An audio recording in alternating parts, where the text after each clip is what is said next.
예, 여러분 안녕하세요. 마재강입니다. 정치 논평 바로 시작하겠습니다. 첫 번째 기사부터 한번 볼까요? 국민의힘 KBS ETV 폐지해야 한다. 야당 방송 장악을 위한 행패다. KBS ETV도 심사에서 기준 점수에 미달하면 폐지를 하자 이건데, KBS 수신료 관련해서 정치권에서 압박을 하는 경우가 이번이 처음은 아닙니다만은 이렇게까지 밀어붙인 거는 이번 정부가 사실상 처음이나 마찬가지인 건데, 공영방송의 존재 필요성이라는 것이 이익만 추구하지 않고 재난이라든지 사회적 약소계층들, 환경, 지역 관련된 뉴스를 송출하는 것들, 이런 공익적인 목적으로도 운영이 되어야 국민들도 좀 납득을 할 거고 자체적인 경쟁력을 계속 좀 상승시켰어야 되는데, 사실 공영방송에 대한 관심도가 떨어지는 것도 사실이고, 이제는 KBS보다는 다른 매체들이 워낙에 다양하게 형성이 되어 있기 때문에 이 공영방송에 대한 필요성, 이런 것들도 이제 국민들이 좀 공감을 하지 못하는 지경에 이른 것 같아요. 개선의 요구도 좀 나오는 거고, 수신료 자체도 그동안은 준조세 성격이었죠. 그리고 KBS 내부의 여러 폐단들, 이런 것들도 이제 종종 지적이 되어 왔기 때문에 이런 지경까지 온 거죠. 정치랑도 떼려야 뗄 수는 없습니다. 그동안 KBS가 친여 성격이다라고 하면 야당에서는 분리징수를 해라. 그 반대라면 또 야당에서는 통합징수하자. 이런 식으로 이제 정치적인 유불리를 계산해서 계속 이 문제가 도마 위에 오르긴 했었는데, 분리징수를 하게 되면 사실상 그동안 전기세랑 같이 합쳐서 통합징수로 되어 있던 것이 분리가 되니까 따로 납부를 해야 되는 거죠. 그러니까 이제 KBS 입장에서는 반대를 할 수밖에 없는 건데, 이게 매출의 상당 부분을 수신료가 차지를 하고 있고, 그리고 임의 납부로 만약에 수신료를 돌려버리면 수입이 확 떨어지기 때문에 이 공영방송의 존립 자체가 위태로울 지경까지 몰릴 수가 있다라는 것이고, 그런데 이 수신료가 분리징수가 된다고 해서 시민들이 선택적으로 납부를 해도 그만 안 해도 그만 이런 형태로 갈 것인지, 아니면은 이제 분리징수는 할지언정 여전히 강제성을 띈 형태로 징수를 할 것인지, 이게 또 문제가 될 수 있겠죠. 근데 여러분, KBS 우리가 보지도 않는데 왜 세금처럼 내야 돼? 이런 마음이 드는 것은 저도 이해를 합니다만은, 그럼에도 우리가 공영방송의 중요성을 너무 안이하게 생각을 해서도 안 됩니다. 지금 윤석열 대통령은 자유시장 경제체제를 굉장히 중시하죠. 그래서 이 공영방송 자체도 민영화 형태로 돌려서 경쟁구도로 편입을 시키려는 그런 의도가 있을 수도 있고, 아니면은 뭔가 심기를 좀 거슬리게 편향적으로 방송을 했다라고 생각이 들어서 지금 KBS를 이렇게 좀 압박을 가하려고 이렇게 하는 의도도 있을 수 있고, 여러 가지로 추측이 되는데, 어찌됐든 간에 우리가 광고가 들어가고 광고로만 운영이 되는 이런 방송사들만 남게 된다면은 결국에는 이제 시청률만 신경을 쓰게 되고, 방송사 입장에서는 광고주 눈치만 보게 되고, 그렇기 때문에 사회적 약소계층들을 위한 방송들, 기후, 환경, 기타 공익적인 내용의 방송들, 이런 것들은 점점 사라질 수밖에 없어요. 무엇보다 지금 이런 식으로 방송사를 장악을 하려고 하는, 뭔가 마음에 안 들면 이런 식으로 이제 압박을 주는 윤석열 대통령의 스타일도 폭압이나 다름이 없는 겁니다.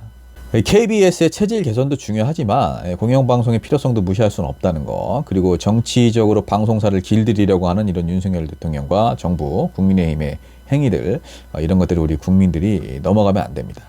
공영방송도 좀 더 공영방송의 필요성을 국민들에게 어필할 수 있게끔, 국민들이 공감할 수 있게끔 자체적으로 좀 체질 개선을 해야 되고, 정치적인 어떤 외압이나 정치적인 중립성을 훼손하는 것을 좀 방지할 수 있는 그런 인사를 한다든지, 뭔가 정말 정치권과 완전히 독립되게 운영이 된다든지 하는 것들, 그것이 형식적으로만 그렇게 되는 게 아니라 정말 실질적으로 그렇게 될 수 있는 어떤 제도를 마련하는 것이 이제 급선무지, 공영방송 자체의 운영을 좀 힘들게 만드는 거, 이런 것들은 이제 방송사를 장악을 하려고 하는, 본인들이 원하는 의도로 끌고 가려고 하는 것이 될 수도 있죠.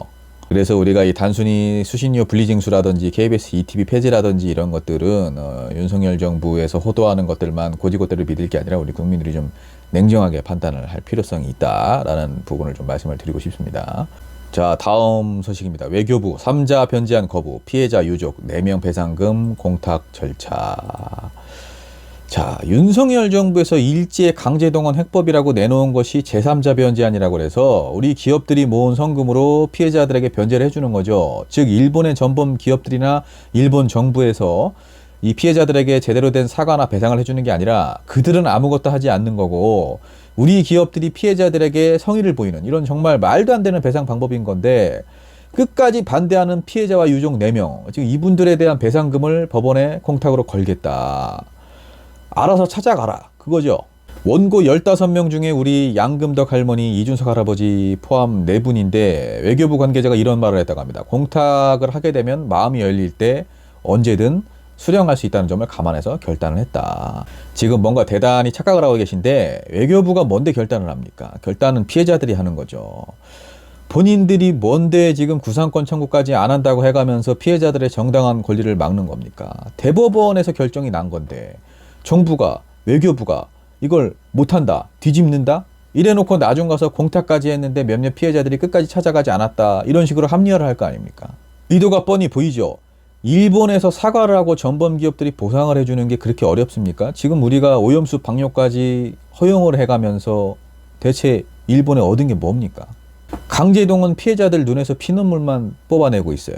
대체 어느 나라 정부인지 이해가 가지 않는다. 자, 다음 소식입니다. 일본 여행계획 문자 논란, 김영주 국회 부의장 진심으로 사과. 국회 본회의에서 이제 일본 여행 문자 메시지를 좀 주고받았는데 더불어민주당 김영주 국회 부의장 후쿠시마 오염수 반대 결의안 채택 중에 개인적인 문자로 논란을 일으켜서 당원과 국민 여러분께 굉장히 송구스럽다. 본회의 중에 사적인 문자를 주고받은 것은 명백한 잘못이다. 국민과 당원 여러분께 진심으로 사과드린다. 공인으로서 앞으로 더 유념하겠다. 여러분, 이거 민주당이라고 편들면 안 됩니다. 이게 지금 뭐 하는 겁니까? 지금 이분이 평소에 걸어온 행보는 뭐 저도 굉장히 존중을 하고 우리 당의 의원이시니까 이번 일만 갖고 이분이 걸어온 어떤 정치적인 역사를 다 비판하고 싶은 마음은 없는데 지금 시기가 시기인 이 상황에서 오염수 방류가 코앞에 닥친 상황에서 더불어민주당 소속 국회의원이 일본 여행을 가려고 문자 메시지를 주고받는다? 이거는 절대 옹호를 해서도 안 되고 옹호를 받아서도 안 될 일이에요. 민주당도 이렇게 하면 안 돼요. 국민의힘 여지없이 또 이걸 이용하지 않습니까? 앞에선 반일 감정 조장, 뒤에선 일본 골프 외유라면서 이게 지금 또 덮어 씌운단 말이에요. 잘못을 한 게 오라면은 국민의힘에서는 지금 10, 15, 20까지 덮어 씌운단 말입니다. 지금 이 시기에는 각별히 조심을 해야 되는 시기인데 굉장히 경솔했다. 그러나 민주당의 조치는 신속하고 적절했습니다. 이 당에서 매우 심각하게 받아들이고 엄중히 경고했다라고 이제 권칠승 수석 대변인이 밝혔고요. 이 사안을 갖고 개인적인 여행, 뭐 사적인 영역을 가지고 우리가 어떤 법적인 절차를 밟는다든지 당에서 징계를 한다든지 뭐 이렇게까지는 어렵지만 정말 조심해야 됩니다. 그리고 지금 이 시기에 일본 여행에 가고 싶으세요? 이거는 아무리 우리 당이라고 하더라도 커버를 치면 안 됩니다. 당 내에서 이거는 당원들도 뭐 편을 들어줄 게 아니라 쓴소리를 따끔하게 해야 될 일이고 민주당 지도부에서도 지금 바로 이 사안을 지체하지 않고 이렇게 엄중하게 경고를 했다. 그리고 심각하게 받아들이고 있다라고 하는 거 아주 적절한 조치를 취한 겁니다. 그러나 이제 국회의원들은 또 각별히 조심을 해야 되겠죠. 매우 부적절한 처사였다. 이렇게 좀 말씀을 드리고 싶어요. 자, 다음 소식입니다. 박광원, 방통위 네이버 알고리즘 조사에 언론 장악 시도 아니길 바란다. 지난번에 북한 무인기 사건 때도 네이버 강제 수사했죠. 자꾸 이렇게 대형 포털을 압박을 하면 안 돼요. 네이버가 민주당 쪽에 유리하게 알고리즘을 조작을 했겠습니까? 더군다나 지금 이것도 과학기술정보방송통신위원회 회의도 없이 국민의힘에서는 계속 지금 회의 개최 자체를 회피를 하고 윤석열 대통령이나 국민의힘 관련해서 검색을 하면 여러분들 잘한 게 있어야 좋은 키워드가 잡히고 좋은 기사들이 검색이 될 거 아닙니까? 당연히 잘못하고 있으니까 안 좋은 키워드나 기사들이 우선적으로 노출이 되죠. 근데 이걸 가지고 알고리즘을 조작을 한 것 같다? 실태 조사를 하자? 네이버 내부에서는 머리가 굉장히 아플 겁니다. 아, 정부에서 잘못은 자기네들이 해놓고 대체 우리한테 어쩌라는 건가? 보수의 중요 가치인 자유를 내세우면서 정권을 잡았으면 최소한 방송사, 미디어, 이런 대형 포털들에 대한 압박은 하지 말아야죠. 다시 한번 말씀드리지만 우리 정부, 국민의힘 대형 포털들 이렇게 압박할 시간에 어떻게 하면 국민을 위한 정치를 할 수 있을지 그 부분을 좀 고민을 하시고 이렇게 지금 대형 포털들, 방송사들 탄압하는 행위 그리고 노조를 탄압하는 행위 그런 것들도 이제 다 명백히 국민들을 탄압하는 행위입니다. 국민들의 자유를 억압하는 행위라는 거 명심하시길 바랍니다. 자, 마제강TV 정치 논평 여기까지입니다. 비가 많이 옵니다. 사회적 약소계층 분들, 저소득 가구 분들 아무 탈 없이 이 폭우를 무사히 넘기시길 간절히 기원합니다. 당원 여러분, 시민 여러분들 안전 유의하시고요. 다음 정치 논평 때 뵙겠습니다.